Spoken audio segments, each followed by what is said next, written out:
वहाँ सड़क की एक तरफ रेस्टोरेंट से तो दूसरी तरफ गिटार में बेंच और मेज़ें ऐसी लगी थीं जैसे कि किसी चर्च में लगी होती हैं।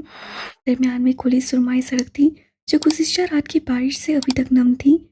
जिहान एक बेंच पे बैठ गया और कोनिया मेज़ पे रखकर दोनों मुट्ठियां बाहर मिलाकर होंठों पे रखे उसे देखने लगा जो सड़क के पार एक रेस्टोरेंट के सामने खड़ी थी। चंद सानी के बाद वो पलटी तो उसके हाथ में ट्रे थी जिसमें कॉफ़ी के कप और सैंडविचेस रखे थे। उसे सड़क पार की और ट्रे मेज़ पे जिहान के सामने रखी। शुक्रिया। उससे मुस्कुराकर कहते हुए एक कप उठा लिया। और अब तुम वापस इस्तांबुल आ जाओ, बहुत रह लिया इधर। क्यों? कॉफी का कप लबों तक ले जाते हुए वो बेसाख्ता रुकी थी। मम्मी तुम्हें याद कर रही थी। सिर्फ मम्मी? उससे आसूदगी से सोचा, फिर सर झटक कर फीका सा मुस्कुराई। तो फिर जिहान सिकंदर 1 घंटे की मुसाफिर तय करके मुझसे मिलने आने का एहसान कितने दिन तक जिताएंगे? करीबन।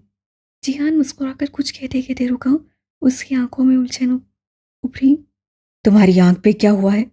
उसकी निगाहें हया के चेहरे पर से फिसलती गर्दन पे जा टिकी। और होंठ और गर्दन पे तुम्हें चोट लगी है? हाँ, बहुत गहरी चोट लगी थी। कैसे?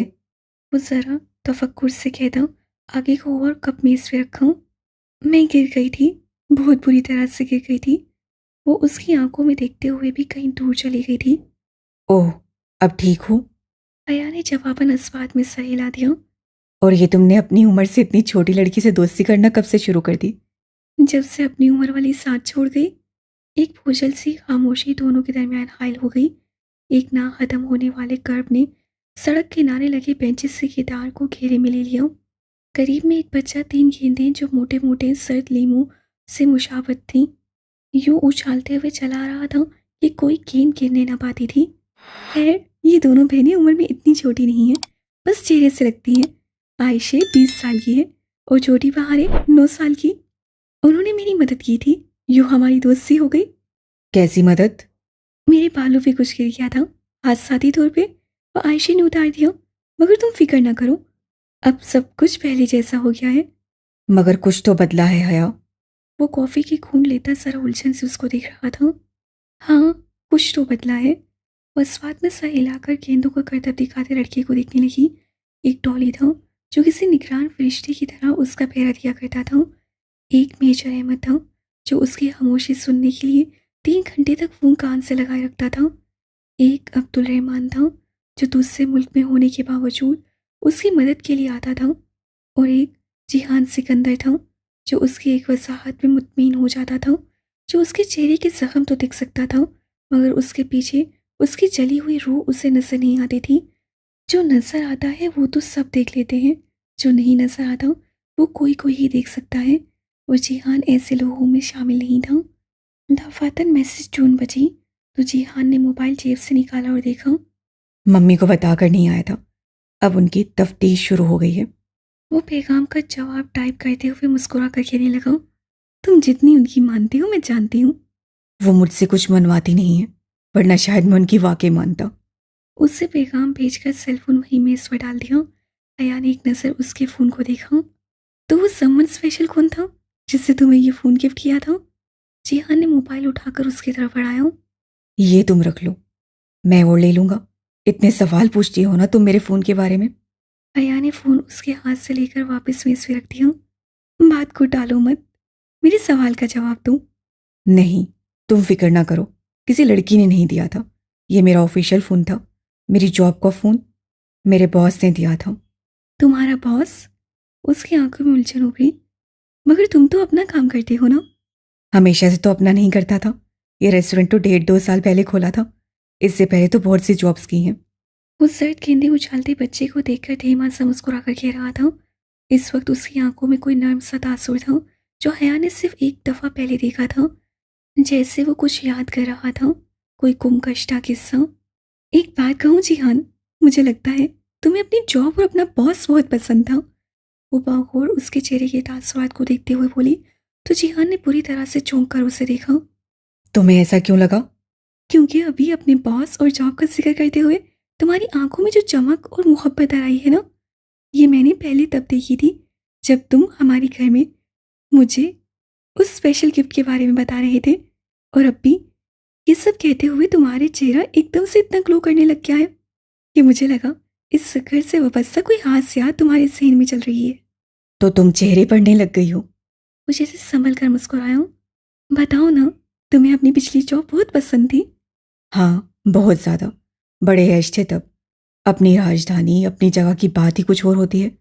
वो अपने चेहरे के तासुरात को हमवार रखे दोबारा कहीं पीछे न जाने की कोशिश कर रहा था। तो वो जॉब क्यों छोड़ दी? बाज़ दफ़ा इंसान को बहुत कुछ छोड़ना पड़ता है। अपनी सल्तनत से खुद को खुद जलावतन करना पड़ता है।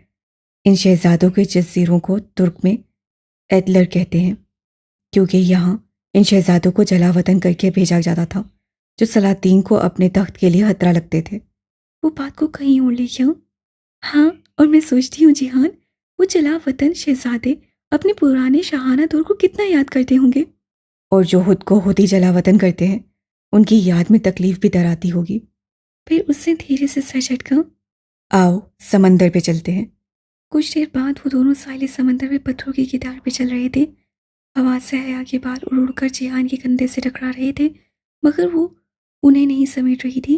वो भी खामोशी से जीन्स की जेबों में हाथ डाले सर झुकाए कदम उठा रहा था। तुम्हारा रेस्टोरेंट कैसा जा रहा है? रेनोवेशन करा रहा हूँ, और मेरी लैंडलेडी भी को लॉयर कर रही है मेरे खिलाफ। मेरी ये समझ में नहीं आता कि उसके पास एकदम से खुद का इतना पैसा कहाँ से आ गया कि वो इतना महंगा लॉयर कर सके। हया का दिल आज़ थी कि समंदर में डूब कर उभरा। वो जानती थी कि अचानक से उसके पास इतना पैसा कहाँ से आया था। वो सब उसकी गलती थी। तो तुम अब क्या करोगे? आजकल बस छुपा हुआ हूँ, इसीलिए रेस्टोरेंट से भाग कर इधर आ गया हूँ। ज़रा लो प्रोफाइल रखी हुई है। वो धीरे से हंसकर बोला। तुम उससे इतना डरते हो? डरता तो मैं फुरकान मामू और साइमा मामी के सिवा किसी से नहीं हूँ। समंदर की एक तेज लहर आई और उनके कदमों को भिगोकर वापस पलट गई।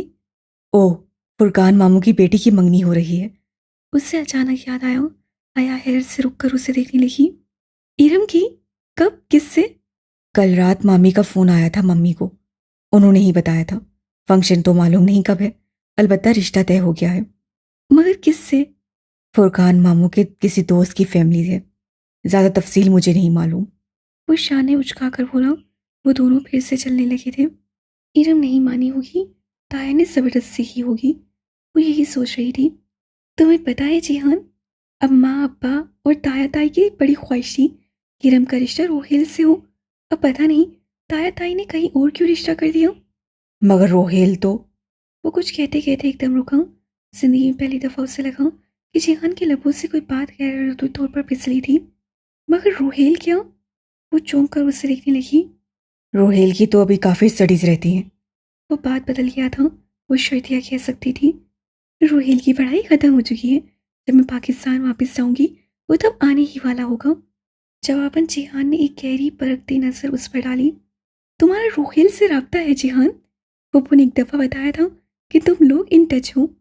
उससे अपनी पुरानी उलझन को अल्फाज पहना दिए। हाँ, कभी कभी बात हो जाती है। मैं उससे मिला था अमेरिका में। अच्छा, कब? उससे तो नहीं बताया। खुशगवार हैरत से उसे देखने लगी। पुरानी बात है, 3 साल तो हो ही गए होंगे। वो शान ने उचकाकर बोला। उससे बहुत हैरत हुई थी। एक तो पता नहीं उससे घर वालों को हर बात अपने तक महदूद रखने का शौक क्यों था। अभी पाकिस्तान में उससे अम्मा से सिकंदर अंकल के केस का पूछा तो उससे मालूम हुआ कि अम्मा अब्बा को सब पता था। और अब रोहेल जिहान से मिल भी चुका था, मगर उससे कभी नहीं बताया। आज तो वो रोहेल से ज़रूर पूछेगी। उससे तैयार कर लिया था। लहरें उसी तरह उमड़ उमड़ कर उनके पैरों को छू रही थी। जिहान, तुमने कभी सीप चुने हैं? यहाँ सीप होते हैं? वो जरा हैरान हुआ। हाँ, तुम्हें नहीं पता? आओ सीप चुनते हैं, उनसे मोती निकालेंगे। वाकई? अब देखते हैं तुम्हारा मोती निकलता है या नहीं। वो चैलेंजिंग अंदाज से मुस्कुराती आगे बढ़ गई। उन दोनों को एक एक सीप ही मिली। अया ने दूर बैठे टूरिस्ट की एक टोली से एक बड़ा छोरा लिया जो वो फ्रूट काटने के लिए लाए थे, और जिहान के पास वापस पत्थरों पे आ बैठी। पहले उससे अपनी सीप खोली। वो खाली थी। मॉल 6 पे खून के कतरे लगे हुए थे। उससे मायूसी से छोरा जिहान की तरफ बढ़ा दिया। जिहान ने प्लेट सीप के होल के तर्ज पे रखकर एहतियात से उसे काटा और किताब की मानिंद उसे खोल लिया। हया ने गर्दन आगे करके देखा। मोलसिक के खून आलूद लोटड़े के एन ऊपर किताब में मटर के दानों जितने 3 सफ़ेद मोती जगमगा रहे थे।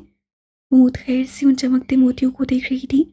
जिहान ने छुरी की नोक से मोती उखाड़े, उनको पानी से धोया और जेब से एक टिश्यू निकालकर उनमें लपेटा। ये तुम्हारे लिए? उससे टिश्यू हया की तरफ बढ़ाया, उसे धीरे से नफी में सर हिलाया। तुम इतने कीमती मोती किसी दूसरे को कैसे दे सकते हो? वो अभी तक उसी लम्हे की सीरियस थी। ये लड़कियों के शौक होते हैं, मैं इनका क्या करूंगा? वो लापरवाही से बोला था। तुम्हें नहीं मालूम कि अगर ये बाहर ही खुल के निकलते तो उसके लिए कितनी कीमती होते। उसकी जिंदगी का वाहिद मस्सा मोती है जो उसकी सिर से कभी नहीं निकले। उससे बेदिली से टिश्यू थाम लिया। उससे अपने निकाले मोतियों से ज्यादा खुशी कोई शय नहीं दे सकती थी। शाम में वो आयशा के लैपटॉप के सामने बैठी रोहेल से स्काइप पे बात कर रही थी। जिहान दोपहर में ही वापस चला गया था और वो उसके बाद सीधी घर आ गई थी। जब तक रोहेल ऑनलाइन नहीं हुआ वो सोचती रही थी कि 3 साल पुरानी बात रोहेल ने कभी क्यों नहीं बताई। 3 साल पहले क्या कभी उससे इशारे कीनों में भी बताया कि उसे सबीन फूफो का बेटा मिला था। उसकी हर सोच का जवाब नफी में था। 3 साल पहले उनकी जिंदगियों में क्या हो रहा था। वो शरिया एंड लॉ के दूसरे साल में थी। उनके एक दूर के चचा की शादी हुई थी और और रोहेल ने एक दिन हंगामी तौर पर कॉल करके अब्बा से पैसे मांगे थे। वो एकदम से चौंकी। 3 साढ़े 3 साल कब एक दिन रोहेल का अचानक ही फोन आया था। उससे अब्बा से 2 या 3 लाख रुपए मंगवाए थे अब्बा, मैं झूठ नहीं बोल रहा, मुझे वाकई ज़रूरत है। और हर क्यों के जवाब में वो यही कहता कि पाकिस्तान आकर बताऊंगा। हया को उसकी परेशानी देखकर पक्का यकीन था कि उससे किसी दोस्त की कोई कीमती शय गुम कर दी है और उससे की कीमत भरने के लिए मांग रहा है। फिर पता नहीं रोहेल ने अब्बा को वजह बताई या नहीं, मगर अब सारे मामले को दोबारा याद करते हुए वो सोचने लगी कि क्या इन दो वाकयात का कोई बाहमी ताल्लुक था। सीधा सीधा पूछा तो रोहेल शायद छुपा जाए, सो उसे अंधेरे में निशाना बांधना पड़ेगा। रोहेल ऑनलाइन आ गया था और अब उसका चेहरा स्क्रीन पे नजर आ रहा था। रस्मी बातों के बाद उससे बगैर किसी तमीद के पूछा, तुमने जिहान का कौन सा नुकसान भरने के लिए अब्बा से पैसे मंगवाए थे? लम्हे भर को तो रोहेल की समझ भी नहीं आया कि वो क्या कह रही है। फिर वो जरा हैरत से बोला, ये तुमसे किसने कहा है? तुम पहले मेरे सवाल का जवाब दो। तुमसे जिहान का कोई नुकसान हुआ था ना? जब वो तुम्हारे पास अमेरिका आया हुआ था तो तुमने अब्बा से पैसे मंगवाए थे। अंदर ही अंदर वो खुद भी गड़बड़ा रही थी। क्या पता ऐसी कोई बात ही ना हो। तुमसे ये जिहान ने कहा है? वो अचंभे से पूछ रहा था। जिससे भी कहा हो, तुम मेरे सवाल का जवाब दो। रोहेल, वो चंद लम्हे खामोश रहा जैसे शशो पंच में हूँ। तुम जिहान से क्यों नहीं पूछ लेती? वो सब कुछ बता चुका है, मगर तुमसे इसलिए पूछ रही हूँ ताकि ये जान सकूं कि मेरा भाई मुझसे कितना झूठ बोल सकता है। तल्ख लहजे में कहकर उससे रोहेल के चेहरे को देखा। वह वाजा तिलमिलाहट डर आई थी। जज्बाती ब्लैकमेलिंग काम कर गई थी। बात झूठ बोलने की नहीं है, और मुझे पता है उसे तुम्हें कुछ नहीं बताया। वो बताएगा भी नहीं, क्योंकि उससे मुझे भी मना कर रखा था। फिर भी मैं तुम्हें बताए देता हूँ। फिर वो जरा तवक्कुफ से बोला, वो एक रात के लिए बहुत अचानक मेरे पास आया था। उसके बाएं कंधे पे गोली लगी थी और उसे बर वक्त तिब्बी अमदाद चाहिए थी, मगर वो अस्पताल नहीं जाना चाहता था। सो उसके कहने पर मैंने अपनी एक डॉक्टर फ्रेंड को बुलाया, जो तब अपनी रेजिडेंसी कर रही थी। उससे मेरे अपार्टमेंट पे जिहान को ट्रीट किया और बैंडेज वगैरह किया। फिर जिहान ने मुझे बस इतना बताया कि उसके पीछे कोई है और वो किसी से भागता फिर रहा है। उसके पास तुर्की के टिकट के लिए पैसे भी नहीं थे। सो उसके पैसे मांगने पर मैंने अब्बा से कहकर रातों रात पैसे अरेंज किए थे। वो सुबह होते ही वापस तुर्की चला गया। फिर हफ्ते बाद ही उससे पैसे वापस भिजवा दिए। बस यही बात थी। वो हक तक सुनी जा रही थी। अब्बा को पता है इस बात का? नहीं, और तुम मत बताना। वो पहले ही जिहान से मुतनफ़र रहते हैं। ये बात बताई तो? वो तो बस जिहान की लापरवाही की वजह से उससे खींचे खींचे से थे, मगर अब ऐसा नहीं है।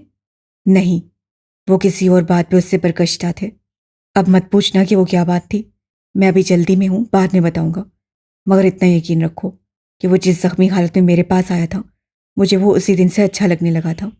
और मैं ये वसौक से कह सकता हूँ कि वो सच बोल रहा था जब उसने उस रात मुझसे कहा था कि Rohel, I am not the bad guy, बल्कि जो मेरे पीछे हैं वो बुरे हैं। और वो दूसरी बात? उससे इसरार करना चाहा, मगर रोहेल उसे कोई मौका दिए बगैर मेज से अपनी चीजें समेटने लगा। उससे बाहर जाना था और वो जल्दी में था। अया ने बेधीरे से लॉग आउट किया। उसका दिल एकदम से बोझल हो गया था। उसके घर वाले उसको छोटा समझकर उससे इतनी बातें छुपाते क्यों थे आखिर? आयशा ने लेटते हुए बहारे भी कंबल बराबर किया। फिर एक नज़र उसे देखा जो बहारे की उस तरफ लेटी छत को धके जा रही थी। वो तीनों यूं सोती कि बहारे दरमियान में होती। आयशे। उससे आयशे की निगाहों का इर्तिकास महसूस किया था कि शायद वो उसे पुकारने का इरादा पहले से रखती थी। कहो। आयशे पहलू के बल लेटी नरमी से बहारे के घुंघराले बालों को सहला रही थी। मेरी सीप से मोती क्यों नहीं निकलते?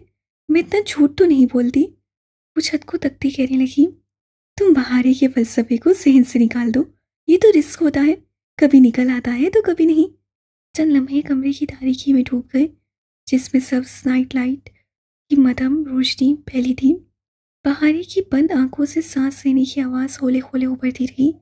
आयशे। उसे उसी तरह छत को तकते हुए फिर से पुकारा। क्या मुझे दुनिया ने धोखे में डाल रखा है?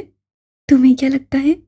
पता नहीं, मुझे लगता है जैसे मैं बहुत दूर निकल आती हूँ, इतनी दूर कि मैं उन बातों से खुद को रिलेट भी नहीं कर पाती जो तुम्हारी जिंदगी का हिस्सा है। हया, दूर हमेशा हम जाते हैं, अल्लाह दूर नहीं जाता। वो निगाहों का साविया मोड़कर आयशे को सवालिया अंदाज में देखने लगी। अगर तुम्हें लगता है कि दूरियां बहुत बढ़ गई हैं तो उन्हें ख़त्म करने की कोशिश में पहल भी तुम्हें करनी होगी। कैसे? वो बेख्तियार बोल उठी। तुम क्या करना चाहती हो? मेरा बाजू मुझसे रोज़ ये सवाल करता है कि मैं कौन हूँ। मैं चाहती हूँ कि मेरे पास इस सवाल का कोई अच्छा जवाब हो। मैं ज़िंदगी में कुछ अच्छा करना चाहती हूँ, इसलिए ताकि तुम्हारी सीप से मोती निकल आए। नहीं, वो ज़रा खफसदा हुई, बल्कि इसलिए ताकि मुझे इस आग में कभी न जलना पड़े जिससे मुझे अब बहुत डर लगता है। फिर इस फांसे को समेटने की कोशिश करो। कैसे? हया, ये जो हमारा अल्लाह से फासला आ जाता है ना, ये सीधी सड़क की तरह नहीं होता, ये पहाड़ की तरह होता है। इसको भाग कर तय करने की कोशिश करोगी तो जल्दी थक जाओगी, जिस लगाओगी तो दरमियान में गिर जाओगी, उड़ने की कोशिश करोगी तो हवा साथ नहीं देगी। आयशे सांस लेने को लहजा भर के लिए रुकी। ये फासला बेबी स्टेप से अबूर किया जाता है, छोटे छोटे कदम उठाकर चोटी पे पहुंचा जाता है। कभी भी दरमियान में पलट कर नीचे उतरना चाहोगी तो पुरानी जिंदगी की कशिश सकील खींच लेगी और कदम उतरते चले जाएंगे, और और ऊपर चढ़ना उतना ही दुश्वार होगा, मगर हर ऊपर चढ़ते कदम पे बुलंदी मिलेगी। सो भागना मत, जिस लगाने की कोशिश भी ना करना, बस छोटे छोटे अच्छे के काम करना और छोटे छोटे गुनाह छोड़ देना। आयशे गुल का चेहरा मध्यम सब्ज रोशनी में धमक रहा था। वो इतना नर्म बोलती कि लगता जैसे गुलाब की पंखड़ियां ऊपर से गिर रही हूँ, जैसे शहद की नदी बह रही हूँ, जैसे शाम की बारिश के मुलायम कतरे टपक रहे हूँ। तो मैं क्या करूँ? तुम अपनी कोई बहुत महबूब शय अल्लाह के लिए कुर्बान कर दो। उसके बाद में हया ने लम्हे भर के लिए सोचा, उसके पास ऐसी कौन सी शय थी? सुवांची के डोम में मेरे पास एक डायमंड रिंग पड़ी है, वो बहुत कीमती है। कीमती चीज़ नहीं, महबूब चीज़ कुर्बान करो। ज़रूरी नहीं है कि तुम्हारी महबूब चीज़ कीमती भी हो, मुस्कुरा कर बोली। और मैं बताऊं कि तुम्हारी महबूब तरीन शय क्या है? क्या? तुम्हारी अना, तुम मुझसे कुर्बान कर दूं? मगर किसके लिए? वो ज़रा हैरत से बोली। अपने चचा की किसी बेटी के लिए। तुम्हारी कोई चचा और उनके बेटियां हैं? अया ने धीरे से स्वाद में सह हिलाया। तुम उनके लिए वो करो जो तुम कभी नहीं करती। सबसे मुश्किल कुर्बानी देना चचा के बच्चों के लिए होता है, क्योंकि सबसे ज़्यादा मुकाबला उनसे रहता है और सबसे ज़्यादा नाकदरे भी वही होते हैं। मैं उनके लिए क्या करूं? मैं उनसे कभी ज्यादती नहीं करती, बस मैं उनके तंज के जवाब में जुबान पे आए तंज को रोक नहीं पाती। हया, ये जो छोटे छोटे तंज और ताने होते हैं ना, इनसे बचा करो। मक्का में चंद बड़े बड़े सरदार थे जो यूं ही छोटे छोटे तंज कर जाते थे, फिर क्या हुआ? वो बदर से पहले छोटी छोटी तकलीफों से मर गए। कोई हराश से मरा तो कोई छोटे से फोड़े से। तुम अपनी कसम के लिए अपनी अना की सर्प को भूल जाओ। मैं कोशिश करूंगी। वैसे आयशे, वो जरा सा मुस्कुराई, तुम बहुत प्यारी हो। जवाबन आयशे धीरे से हंसी। तुम भी बहुत प्यारी हो आया, और मैं भी बहुत प्यारी हूँ। बहारे ने बंद आंखों से कहा तो वो दोनों चौंक कर उसे देखने लगी। गंदी बच्ची, तुम जाग रही थी, चलो सो जाओ, सुबह काम पर भी जाना है। आयशा ने बहारे को मसूई हफ्की से डांटते हाथ बढ़ाकर टेबल लैंप ऑफ किया। सब रोशनी गायब हो गई, कमरा तारीकी में डूब गया। सुबह सवेरे किचन से बातों की आवाज़ें आ रही थीं। वो खोले बाल उंगलियों से समेटकर चूड़े में लपेटती चौखट तक आई। आयशा कुर्सी पे बैठी थी और अपने आगे खड़ी बहारी के बाल बना रही थी। आज घर के काम थे, सो जंगल नहीं जाना था। तो बाहर चतेसी गली में बच्चों के साथ खेलने जा रही थी। अब बहारे को अकेली जाएगी तो अच्छी लड़की बनकर जाएगी, ठीक है ना? आयशा नरमी से तायद जाती उसकी चोटी खूंद रही थी। ठीक। बहारे ने इस बात में सर हिला दिया। और अच्छी लड़कियां जब बाजार से गुजरती हैं तो नसें झुका कर गुजरती हैं। ऐसे अगर ठोकर लग जाए तो? आयशा ने धीरे से मुस्कुराते हुए चोटी की आखिरी पल एक दूसरे में खूंदे। जो लड़की अल्लाह की बात मानती है उससे अल्लाह ठोकर लगने नहीं देता, और जो नहीं मानती उससे लगने देता है। उससे पोनी बांध कर निचले बालों को ब्रश किया, फिर शानों से थाम कर बहारे का रुख अपनी जानिब किया। और अच्छी लड़कियां जब बाहर निकलती हैं तो कैसे चलती हैं? बहारी की पेशानी के बाल नरमी से संवारते हुए उससे रोज का दोहराया जाने वाला सबक फिर से पूछा। वो उन दो लड़कियों की तरह चलती हैं जो कुएं पे मूसा अलैहिस्सलाम के पास आई थीं। और वो दो लड़कियां कैसे चल रही थीं? उससे बहारी की पूरी घुंघराली लट कान के पीछे उड़सी, हया के साथ। और उमर बिन हत्ताब रज़ी अल्लाह ताला ने क्या कहा था? हया वाली लड़कियां कैसी होती हैं? वो हर जगह नहीं चली जाती, हर बात नहीं कर लेती, हर किसी से नहीं मिल लेती। बहारे उंगलियों पे तीनों नकात जल्दी जल्दी दोहराए, जैसे उसे भागने की जल्दी हो। और याद रखना कि जब तुम में हया ना रहे तो फिर जो जी चाहे करना। बस जाहिर नरमी से कहते आयशे की आंखों में वो तंबी उभरी जो बहारे को सीधा रखती थी। बहारे ने इस बात में सर हिलाया और आगे बढ़कर बारी बारी आयशे के दोनों रुखसार चूमे। आयशे गुल, बहारे गुल तुमसे बहुत प्यार करती है। वो भागकर दरवाजे में आई तो हया उससे मिलने के लिए झुकी। उसे उसी तरह हया के दोनों गाल चूमे। हया सुलेमान, बहारे गुल तुमसे बहुत प्यार करती है, कहकर वो बाहर भाग गई। तुम बहुत मेहनत करती हो इसकी सेहत साजी के लिए। वो आगे चली आई। वो जब बेदार होती थी तो वो दोनों बहनें हलीमा आंटी के घर से कुरान पढ़कर आ चुकी होती थी। करनी पड़ती है। छोटी लड़कियां तो नरम टहनी की तरह होती हैं, जहां मोड़ो मुड़ जाएंगी। अगर वक्त गुजरने के बाद साथ टहनी रंग बदल ले, सूख भी जाए, तो भी उसका रूह वही रहता है। मगर जो बड़ी लड़कियां होती हैं ना, वो कांच की तरह होती हैं।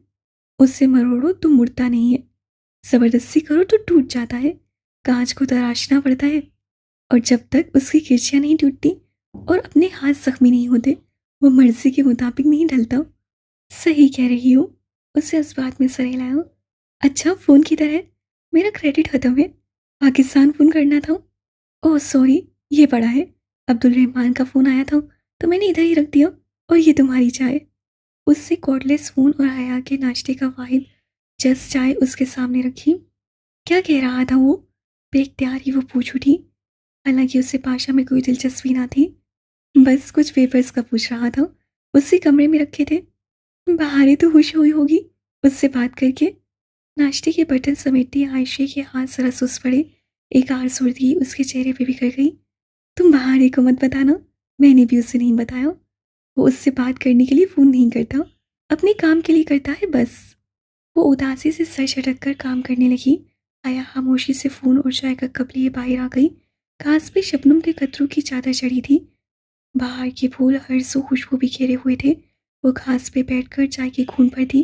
ताया फुरकान का नंबर डायल करने लगी। फ़ोन इरम ने ही उठाया। सलाम दुआ और रस्मी से हाल अहवाल के बाद वो बहुत चुपते हुए लहजे में बोली, तुम्हें आज कैसे ख्याल आ गया फ़ोन करने का? आम दिनों में हया को इस फिक्रे से ज़्यादा तब किसी शय से नहीं जड़ती थी।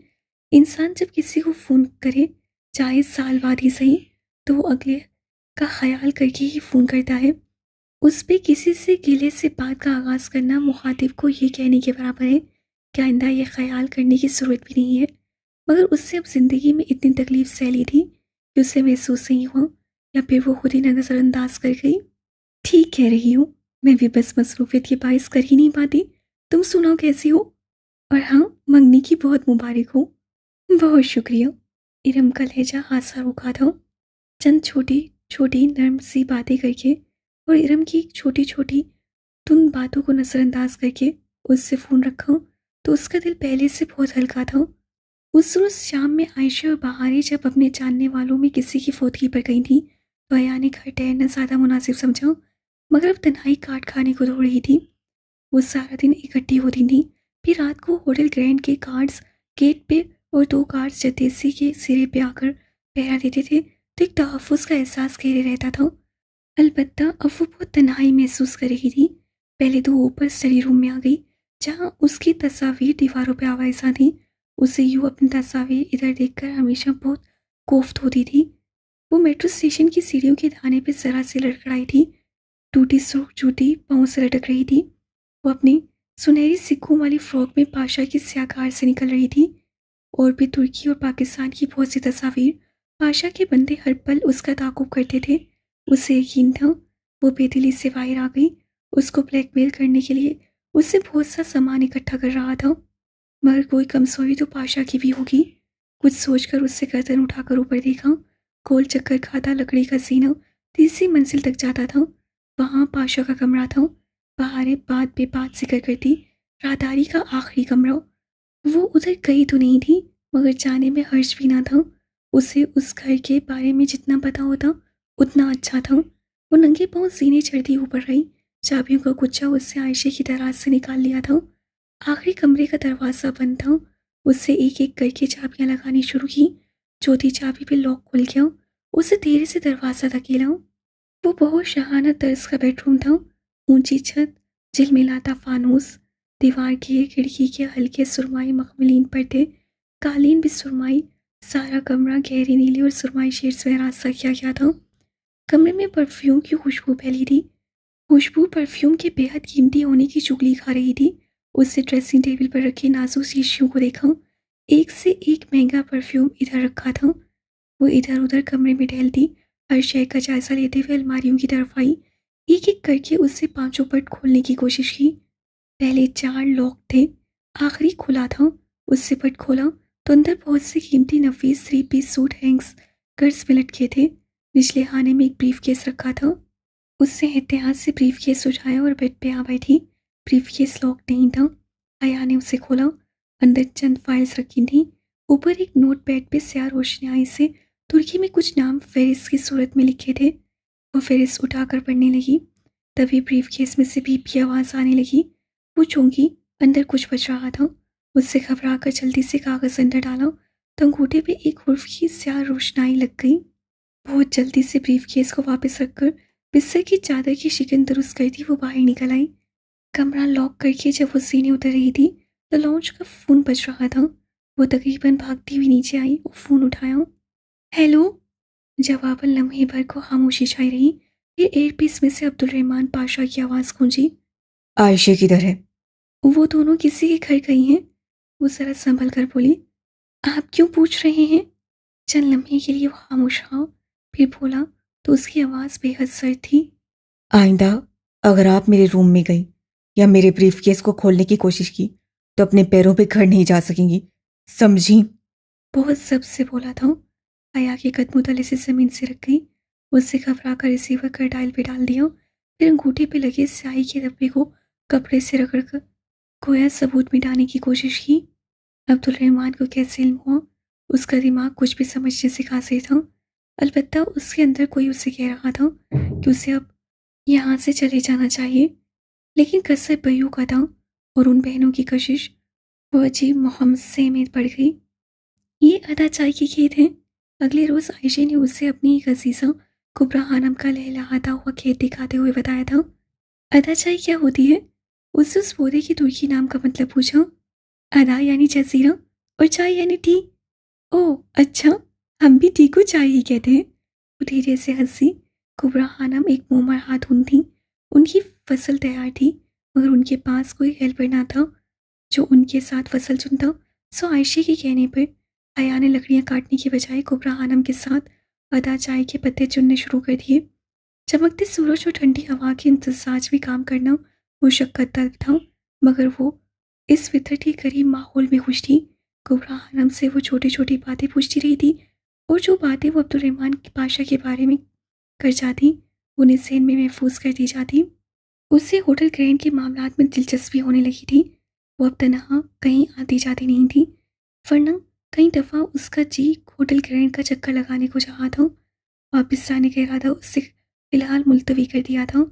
उसकी छठी हिस्स कहती थी कि बयूक अदा में कुछ है, कुछ ऐसा जो उससे अगर मालूम हो गया तो उसके पास एक कीमती हथियार आ जाएगा जो मुस्तकबिल में उसके काम आ सकता है। शाम में वो तीनों साहिल के किनारे चटाई पर बैठी थी। आयशे को आज 2 सेब मिले थे, सो वो उन्हें खोल रही थी। अया अब बड़े सेब नहीं चुनती थी, बल्कि बादाम के साइज के सेबों के खाली होल रेत से उठा ली थी और अब उन के ढेर को लिए वो एक माला में परो रही थी। साथ ही बहारें अपने पजल बॉक्स के स्लाइड्स को ऊपर नीचे कर रही थी।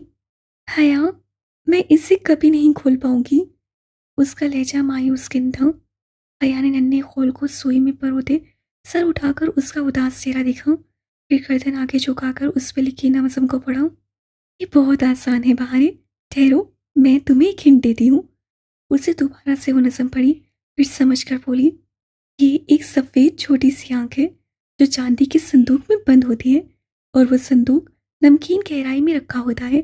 बहारे, वो कौन सी गहराई है जो नमकीन होती है?